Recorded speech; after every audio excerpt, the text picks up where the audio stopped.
በአዲስ አበባና በጎንደር ወደ እስራኤል ሀገር ለመግባት ከ30 ዓመት በላይ እየተጠባበቁ የሚገኙ ወገኖቻችን በእነሱ ላይ የሚሰራው ሴራ ቀላል ነገር አይደለም።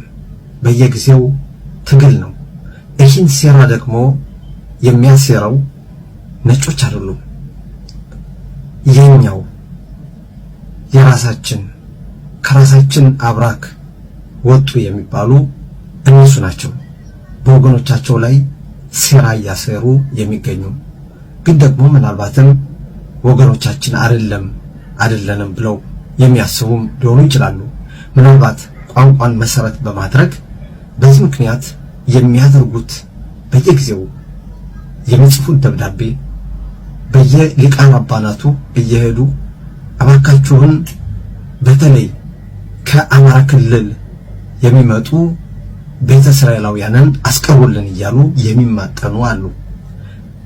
እነዚህ ሰዎች ትግርኛ ቋንቋ የሚናገሩና የነሱ ትልቁ ችግራቸው ቅናትና ከትግራይ ወይም ትግርኛ የሚናገር ብቻ ነው እንጂ ይሁዲ ሌላው ይሁዲ አይደለም ብለው የሚያምኑ ይመስላሉ።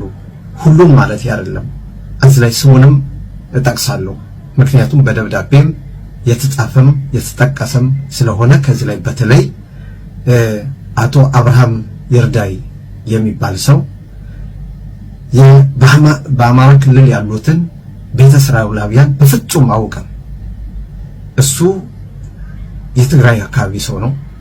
ስለ አማራ ክልል ስላለው ቤተ እስራኤላውያን ምንም የሚያውቀው ነገር የለም።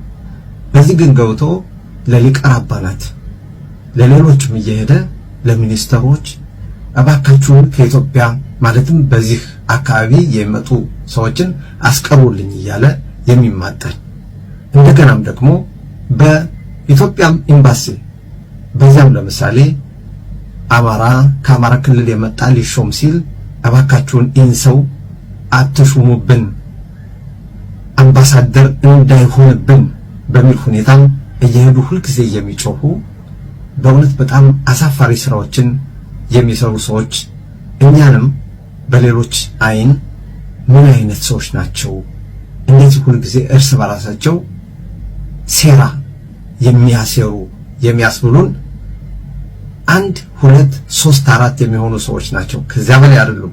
ሌላው በሙሉ ማህበረሰብ እርስ በራሱ ተሳዝኖ ተሳስቦ መኖር የሚፈልግ ማህበረሰብ ነው።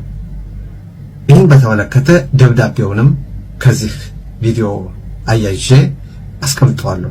ምክንያቱም ከሰሞኑ በእስራኤል ላሉ ሊቀ ራባናት ዳዊት ላው የተላከ ደብዳቤ ማለትም ከሊቀ ራባን ዳዊት ላው ጋር በመገናኘት እባክዎትን የቅሊጣው ሚኒስተርና የእስራኤል መንግስት እነዚህን ሰዎች በአዲስ አበባና በጎንደር የሚጠባበቁትን እንዳያመጣ እግዱልን ብሎ ሄዶ የተናገረ አብርሃም ይርዳይ ነው። ማለትም ስሙ ስለተጠቀሰ ምንም ማድረግ አይቻልም፣ መጥቀስ አለብን፣ ህዝቡም ማወቅ አለበት። ከዚህ በፊትም በ2021 ከከፍተኛው ፍርድ ቤት በመሄድ እባካችሁን አስቀሩልን አግቱልን ብሎ ሄዶ ሁኔታ ሞልቶ ነበር። በሌላ በኩል ደግሞ በኢትዮጵያ ይሁዲ የሚባል የለም ጨርሰናል እያለ እንደገና በትግራይ በኩል ደግሞ 5000 አሉ እነሱ መምጣት አለባቸው ይላል። ይህም ያሳየን ምንድነው? ቋንቋን መሰረት አድርጎ ማንነትን የሚያንጸባርቅ ሰው ነው። በጣም ያሳዝናል። ይህንን ከቋንቋና ከብሔረሰብ ጋር አገናኝቶ የሚንቀሳቀሰው ይህ በእውነት ዘረኝነት ወይም ደግሞ የበታችነት የሚሰማውና ምናልባት ከዚህ ያለው ቤተ እስራኤላውያን በአማራ ክልል የመጣው ቁጥራቸው ከፍ ያለ ነው፣ በትግራይ በኩል የመጣው ግን ቁጥራቸው አናሳ ነው በሚል ሁኔታ ይህንን ማድረጉ በጣም የሚያሳፍር ነው። ትክክል ያልሆነ አመለካከት ነው። ይህን ደግሞ እንታገለዋለን።